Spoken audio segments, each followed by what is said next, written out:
Class 11th में set theory के topic में बेटा हम लोग एम.एल. अग्रवाल की बुक से 1.4 एक्सरसाइज तक का डिस्कशन कर लिया था। नेक्स्ट एक्सरसाइज आपका अलजेब्रा ऑफ सेट से, तो इसको आज हम समझेंगे। इसको समझने से पहले कुछ चीज़ें हैं जो आपको अच्छे से समझनी होगी। देखिए, वेन डायग्राम से अगर मैंने सपोज दैट ये 2 सेट लिया, एक सेट ए और एक सेट बी, तो आपका ये जो पार्ट होता है बेटा, ये पार्ट होता है ए माइनस बी का। ये आपका जो पार्ट होता है बेटा, ये पार्ट होता है बी माइनस ए का।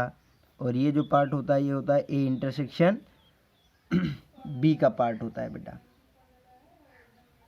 क्लियर है ना।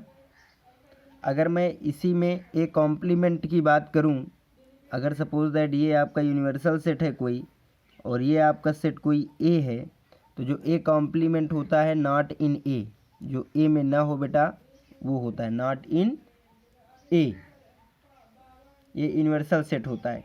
तो यहाँ पे हमें समझना क्या है कि ए यूनियन बी को हम लोग क्या लिख सकते हैं अलजेब्रा में। तो समझना A union B, A union B क्या होता है, एक्स सच दैट एक्स जो होता है वो एक्स बिलोंग्स टू ए और एक्स बिलोंग्स टू बी होता है।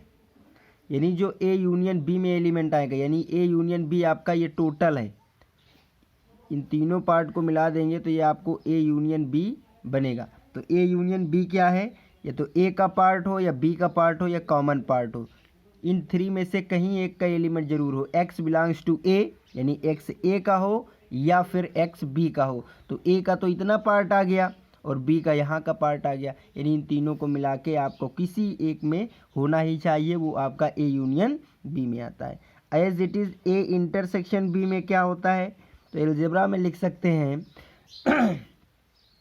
एक्स सच दैट, एक्स कहाँ का होना चाहिए, तो बेटा ये इंटरसेक्शन का पार्ट है तो एक्स ए में भी होना चाहिए एंड एक्स बी में भी होना चाहिए बेटा।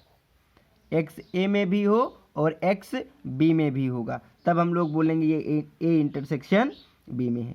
ए माइनस बी में हम लोग क्या लिखते हैं बेटा, ए माइनस बी में क्या होता है, ये वाला पार्ट है, यानी एक्स ए में तो है, x such that x belongs to A but not in B, but x does not belongs to B. X A में है बट एक्स बी में नहीं है। एज इट इज़ बेटा बी माइनस ए को हम लोग क्या लिखेंगे, ये वाला पार्ट आपका बी माइनस ए का है तो ये बी में है बट ए में नहीं है, ये वाला पार्ट बी माइनस ए का नहीं है, ये पार्ट है आपका बी माइनस ए का, ये वाला पार्ट। तो इस पार्ट में बी के एलिमेंट हैं बट ए के एलिमेंट नहीं है, क्योंकि ए आपको यहाँ तक है। तो x such that x belongs to B but x does not belongs to A. बात आती है बेटा आपको कॉम्प्लीमेंट की, एक्स कॉम्प्लीमेंट ए कॉम्प्लीमेंट। तो ए कॉम्प्लीमेंट क्या है, x such that x belongs to X does not belongs to A. A complement का मतलब होता है कि एक्स ए में ना हो, उसके यूनिवर्सल में हो, वो आपका ए कॉम्प्लीमेंट है। ये देखो ए कॉम्प्लीमेंट ये है तो यानी x does not belongs to A, ये आपका बेटा कॉम्प्लीमेंट का सेट होता है। कुछ इसके लॉ होते हैं बेटा, उन लॉ को भी हम लोग यहीं से समझते हैं और फिर आगे हम लोग क्वेश्चन करते हैं। ये कुछ चीज़ें समझना होता है आपको बेटा। इसी पार्ट को ए माइनस बी को मैंने क्या बोला था बेटा कि ए का पार्ट जो बी में ना हो, तो यानी ए इंटरसेक्शन बी कॉम्प्लीमेंट, यानी बी के आउटर वाला पार्ट जो ए में हो, ऐसा भी समझ सकते हैं। तो A intersection B complement. B minus A, B minus A क्या था बेटा, तो मैंने कहा था बी माइनस ए ये पार्ट होता है जो ए के आउटर हो और बी में हो, यानी बी इंटरसेक्शन ए कॉम्प्लीमेंट। चलिए, तो यहाँ से जो आपके कुछ लॉ हैं, फर्स्ट लॉ आप ऐसे समझ सकते हैं, आइडेम्पोर्टेंट लॉ इसको बोलते हैं बेटा कि ए यूनियन ए आपका अगर है तो बेटा ये ए के इक्वल होगा, ए यूनियन ए के इक्वल होगा और ए इंटरसेक्शन ए भी आपका ए के इक्वल होगा बेटा। सेकेंड आइडेंटिटी लॉ, ये इसमें कुछ समझने की बात नहीं है बेटा, बहुत ही इजी है। आइडेंटिटी ला क्या है कि ए यूनियन फाई, अगर फाई में कुछ नहीं इसका यूनियन करने जाओगे तो ए ही रहेगा। और अगर बेटा ए इंटरसेक्शन यूनिवर्सल सेट करेंगे आप जाई, कल मैंने बताया भी था एक क्वेश्चन में, उसमें एस था यूनिवर्सल सेट, तो ये ए ही रहेगा बेटा। ये जाई ग्रेटर सेट है, ए स्मॉल है, तो आपका ए ही रहेगा। क्यों? क्योंकि बेटा अगर ए आपका सबसेट है, समझना है, अगर ए सबसेट बी है, अगर ए बी का सबसेट है तो ए यूनियन बी आपका क्या होगा? तो ग्रेटर सेट आता है बी, और ए इंटरसेक्शन बी क्या आता है? तो स्मॉल सेट आपका आता है ए। आप इसको वेन डायग्राम से भी देख सकते हैं। अगर यहाँ पे मैंने इस सेट को, और ये सेट ए सबसेट है, तो ये ए हो गया सपोज दैट, और ये आपका बी हो गया, तो बी के अंदर ही ए कंटेन है, ए सबसेट है, तो ए यूनियन बी यानी ए के भी आए बी के भी आए तो ये पूरा बी आ जाएगा। ए इंटरसेक्शन बी, जो ए में भी हो ए का पार्ट और बी का पार्ट, तो यही वाला ऐसा पार्ट है जो ए और बी दोनों में है। समझ रहे हैं बेटा? तो ये आपको आ रहा होगा। नेक्स्ट आप समझ सकते हैं बेटा कि अगर मैं ए को इस जाई के साथ यूनिवर्सल करूँगा तो हमेशा बेटा जाई सेट ही आएगा, क्योंकि जाई ग्रेटर हो गया इस बार। इसी प्रकार से अगर मैं ए का इंटरसेक्शन फाई से करूँगा बेटा, तो ऑलवेज क्या आने वाला है? फाई ही आने वाला है। क्लियर है ना? अच्छा, यहाँ से और कुछ चीज़ें समझना है आपको। अगर मैं यूनिवर्सल सेट का कॉम्प्लीमेंट करूँगा तो क्या आएगा? यूनिवर्सल सेट का कॉम्प्लीमेंट अगर आप थ्योरेटिकल देखें तो ए कॉम्प्लीमेंट होता है यूनिवर्सल सेट में, ए को रिमूव कर दो, ये यूनिवर्सल सेट हो गया पूरा जाई, इसी में से ए को रिमूव कर दोगे तो ए कॉम्प्लीमेंट आएगा। तो जब जाई में से जाई को रिमूव कर देंगे हम लोग तो क्या आ जाएगा बेटा? आपका फाई आ जाएगा। इसी तरीके से अगर मैं फाई के कॉम्प्लीमेंट की बात करूँगा तो फाई का कॉम्प्लीमेंट क्या हो जाएगा? जाई में से फाई रिमूव करेंगे तो आपको जाई ही आ जाएगा बेटा। क्लियर है ना? नेक्स्ट प्रॉपर्टी आपको समझना है कि ए कॉम्प्लीमेंट का कॉम्प्लीमेंट क्या होगा। तो ए कॉम्प्लीमेंट का कॉम्प्लीमेंट बेटा आपका, ए कॉम्प्लीमेंट का कॉम्प्लीमेंट आपका जाई ही होगा, सॉरी ए ही होगा। क्यों? क्योंकि सपोज दैट इस सेट को मैंने बी ले लिया, ए कॉम्प्लीमेंट को थोड़ी देर के लिए मैंने बी ले लिया, तो क्या आ जाएगा? जाई माइनस ये सेट बी आ जाएगा, यानी ए कॉम्प्लीमेंट। ओके, फिर मैंने यहाँ पे लिखा जाई माइनस इस ए कॉम्प्लीमेंट को फिर से मैं जाई माइनस ए लिख दूंगा, तो ये क्या आ जाएगा आपका? जाई माइनस का जाई और प्लस का ए। अब जाई में से जाई जाएगा तो आपको पता है ये फाई आता है, और फाई को अगर मैं यूनियन करूँगा ए के साथ तो ये क्या आ जाएगा आपका बेटा? ये आपको ए ही आ जाएगा। आप ऐसे भी सिंपल समझ सकते हैं बेटा, ठीक है ना? अगर मैं समझूं कि ए यूनियन ए कॉम्प्लीमेंट क्या आएगा, ये सब आपको समझना है। A union A complement, Venn diagram सब बता देगा। ए यूनियन ए कॉम्प्लीमेंट, तो आप क्या समझते हैं कि ए यूनियन ए कॉम्प्लीमेंट क्या आएगा बेटा? तो देखिए ये ए है और ये बाहर वाला ए कॉम्प्लीमेंट है, दोनों को मिला देंगे तो ये आपको जाई आ जाएगा। ठीक है बेटा, ये आपको जाई आ जाएगा। इसी तरीके से ए इंटरसेक्शन ए कॉम्प्लीमेंट क्या आएगा? तो ए ये है और ए कॉम्प्लीमेंट इसके बाहर वाला है, तो इनमें कॉमन क्या है? कुछ नहीं है बेटा, तो ए और ए कॉम्प्लीमेंट क्या हो जाएगा बेटा? फाई हो जाएगा। आपको पता है कि कॉम्यूटेटिव और एसोसिएटिव दोनों ही ला बेटा यूनियन और इंटरसेक्शन के लिए होल्ड होते हैं, यानी ए यूनियन बी आपका बेटा बी यूनियन ए के इक्वल होता है, ये कॉम्यूटेटिव ला है। And as well as A intersection B आपका बी इंटरसेक्शन ए के इक्वल होता है, इसे हम लोग कॉम्यूटेटिव ला बोलते हैं बेटा, कॉम्यूटेटिव ला बोलते हैं। क्लियर है? ओके, इसी तरह हम लोग एसोसिएटिव ला को भी समझ सकते हैं बेटा। एसोसिएटिव ला आपका क्या होता है? तो एसोसिएटिव ला ये छोटी क्लासों से पढ़े होंगे, तो ये होता है A union B union C आपका जो है बेटा, ये आपका हो जाएगा A union B union C के। ये तो यूनियन के लिए हो गया।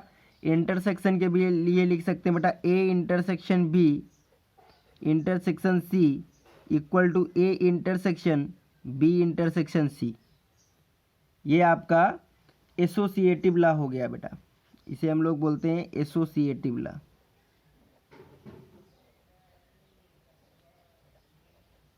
ठीक है बेटा, तो ये आपको बेटा समझ में आए होंगे ला, इनको बहुत ही अच्छे से करेंगे जब हम लोग, तो इसका जो नेक्स्ट टॉपिक है वो हमें प्रॉपर समझ में आएगा। इसी तरह बेटा होता है डिस्ट्रीब्यूटिव लॉ। क्या होता है बेटा? Distributive law. और ये सारे लॉ आप लोग स्टार्टिंग से पढ़ के आए हैं।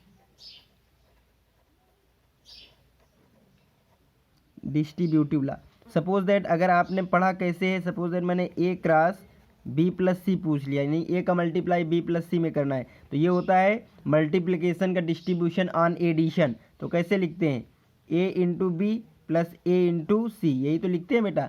हाँ, तो एज इट इज़ यहाँ पर भी हमको जो सेट का डिस्ट्रीब्यूशन लिखना है, सपोज दैट अगर मैंने कह दिया A union B intersection C, तो इसका मतलब है यूनियन का डिस्ट्रीब्यूशन होना है इंटरसेक्शन में। तो उसी तरीके से ए का बी के साथ यूनियन, फिर ये साइन आपका एज इट इज़ रहेगा, फिर ए का सी के साथ यूनियन, जैसे मैंने यहाँ पे किया है बेटा।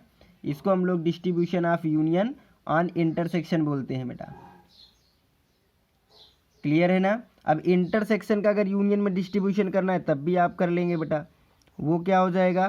तो ये हो जाएगा A intersection B union C, तो आपको आ जाएगा ए इंटरसेक्शन बी, ए का बी के साथ इंटरसेक्शन और यूनियन ए इंटरसेक्शन सी। इनका प्रूफ भी आप आसानी से वेन डायग्राम से समझ लेंगे, मैं समझा भी दूंगा बेटा, बहुत ही इजी है।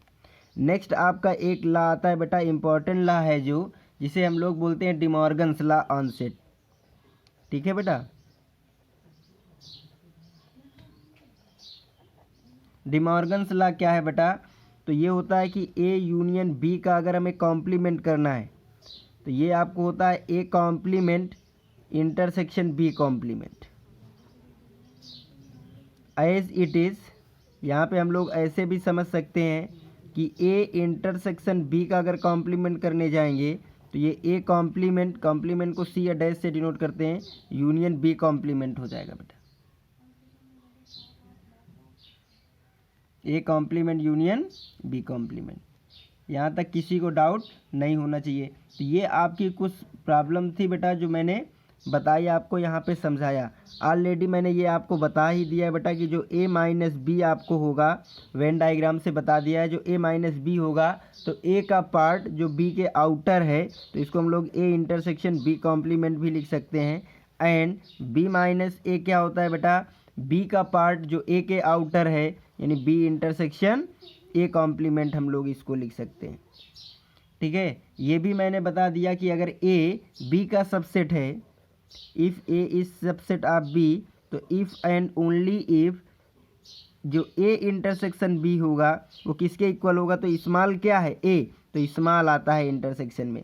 एज इट इज़ अगर ए सबसेट है आपका बी, तो if and only if A union B जो आपका होगा, तो यहाँ पे ग्रेटर वाला सेट आएगा जो कि होता है बेटा बी। अगर यहीं पे ये भी समझिए कि अगर ए सबसेट है बेटा बी का, तो if and only if A minus B क्या हो जाएगा बताइए? तो ये स्मॉल सेट में हम लोग ग्रेटर को सब्ट्रैक्ट कर रहे हैं, तो कुछ नहीं मिलेगा बेटा, 5 मिल जाएगा यहाँ पे। और नेक्स्ट प्रॉपर्टी, आप अगर ए सबसेट है बी का, तो ए इसका कॉम्प्लीमेंट अगर करेंगे तो बी कॉम्प्लीमेंट सबसेट हो जाएगा ए कॉम्प्लीमेंट। कॉम्प्लीमेंट में बेटा उल्टा होता है, जैसे मैंने वहाँ पे बताया आपको कि ए यूनियन बी को हम लोग क्या लिखेंगे?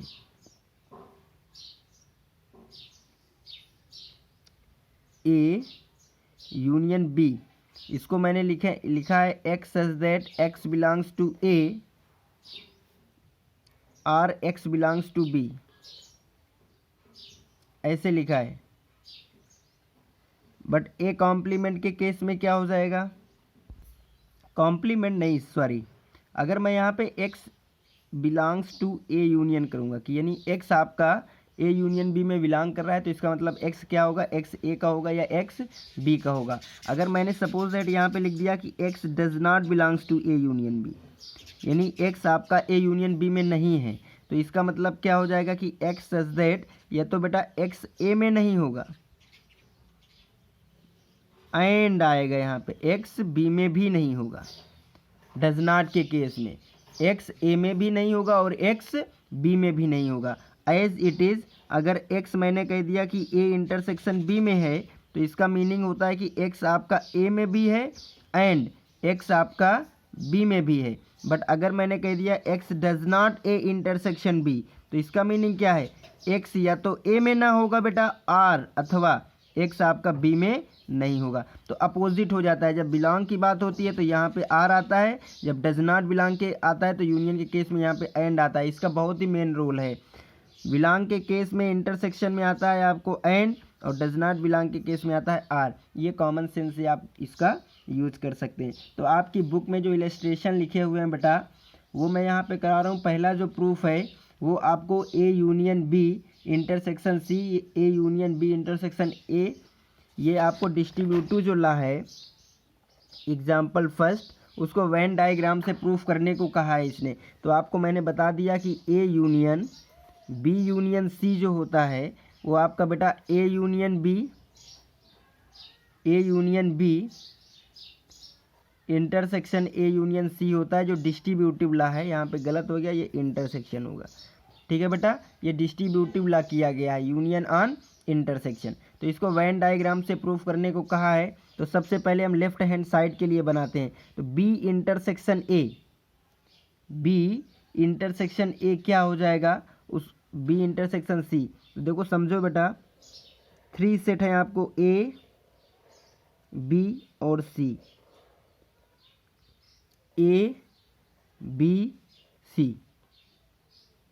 यहाँ पर भी बेटा आपके 3 सेट हैं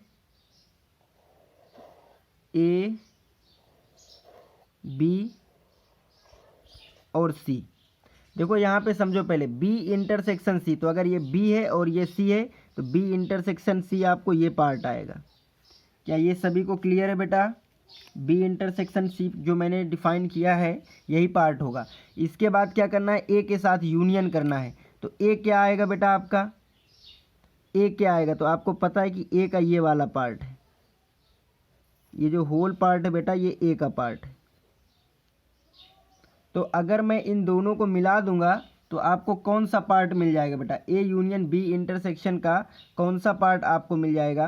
तो ये इसका जो पार्ट मिलेगा आपको A union B intersection C, A union B intersection C, ये पार्ट आपको मिल जाएगा, ये बी और ये सी।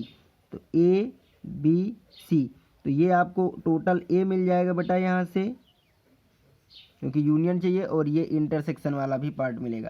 तो ये जो आपका पार्ट होगा बेटा ये आपका पार्ट होगा A union B intersection C. B intersection C बनाया, फिर आपने ए किया, फिर क्या करना है, दोनों का यूनियन करना है। तो यूनियन में तो सभी आ जाते हैं। एज इट इज़ यहाँ पर भी मैं मेंशन कर रहा हूँ, ये आपका ए, ये आपका बी और ये सी। तो चलिए पहले ए यूनियन बी कर लेते हैं हम लोग। तो ए यूनियन बी क्या आ जाएगा बेटा, तो ये आपका ए टोटल हो जाएगा और ये आपका बी हो जाएगा, इनके यूनियन में ये आ जाएगा। तो ये आपका ए यूनियन बी है।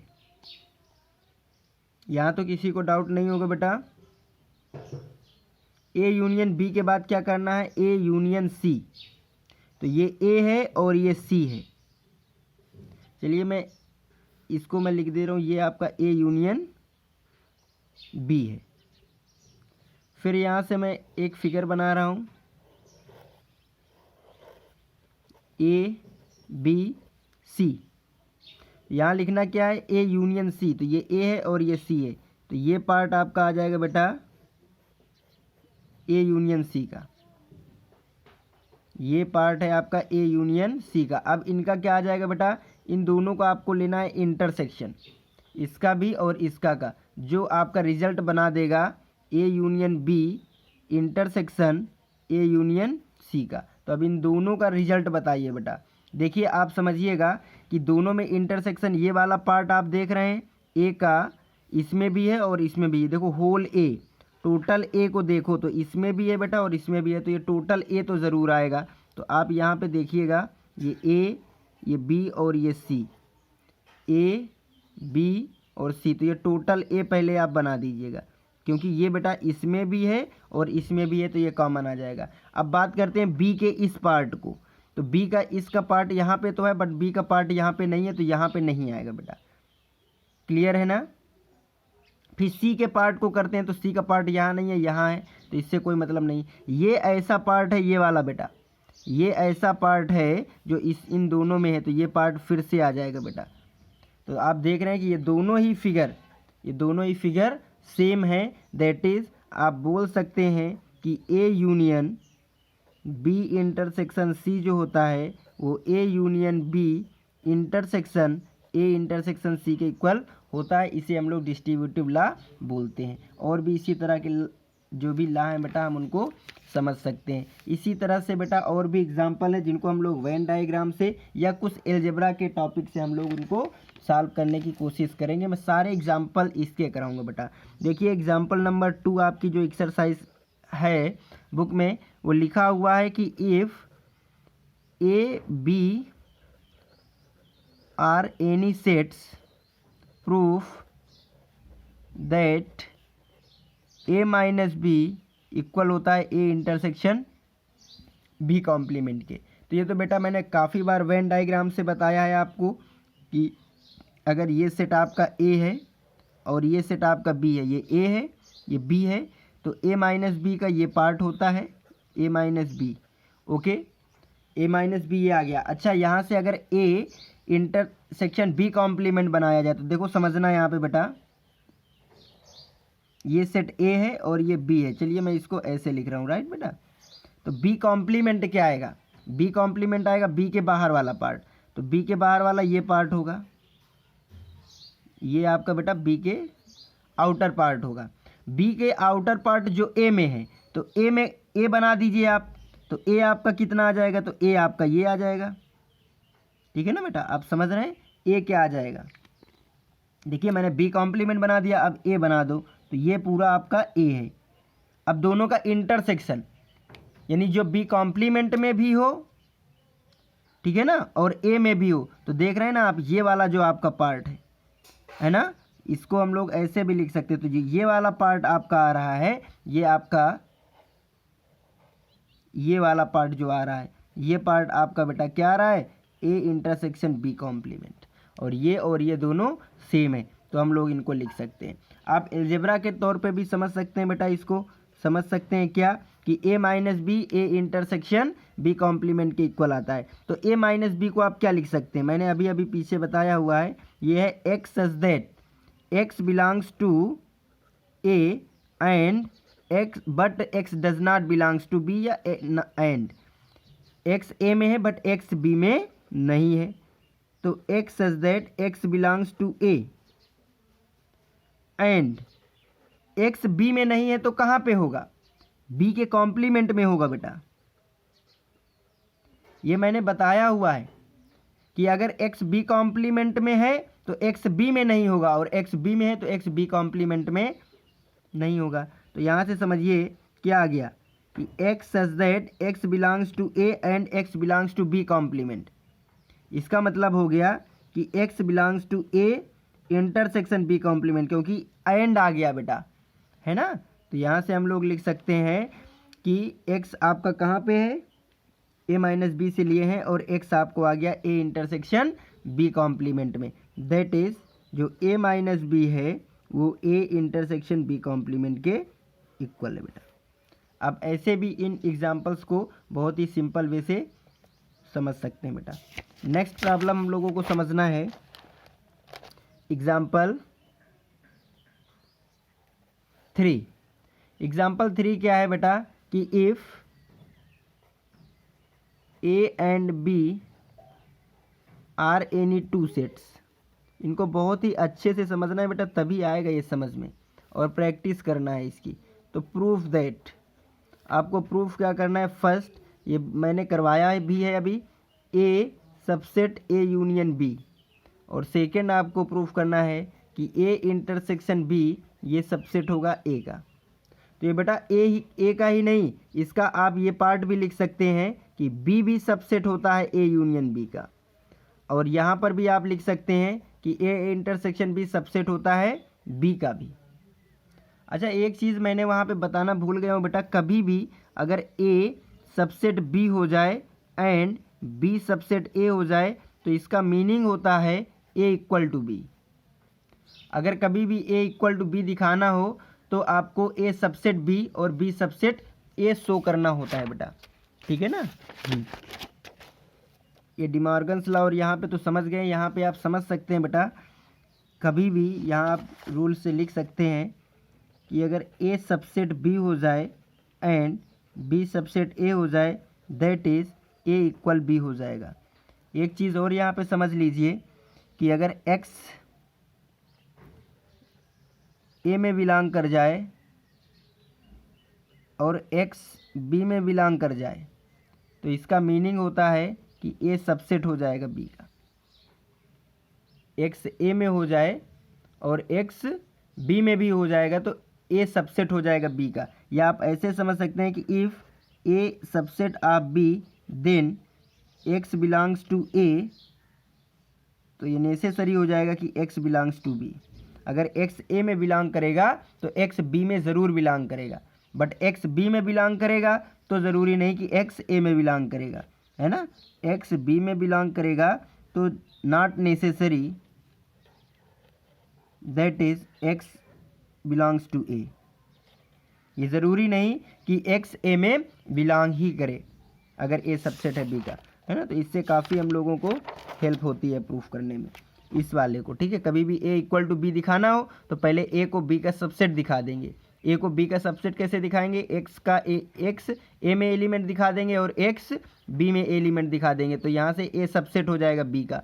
फिर बी को ए का सबसेट दिखा देंगे तो एक्स बी में दिखा देंगे एंड एक्स ए में दिखा देंगे तो बी सबसेट हो जाएगा ए का, और फिर ये दोनों सबसेट हो जाएंगे तो ए इक्वल टू बी हम लोग प्रूफ कर देते हैं। चलिए, तो यहाँ से हमको प्रूफ करना है तो इसको सलूशन हमें समझना पड़ेगा कि ए सबसेट है।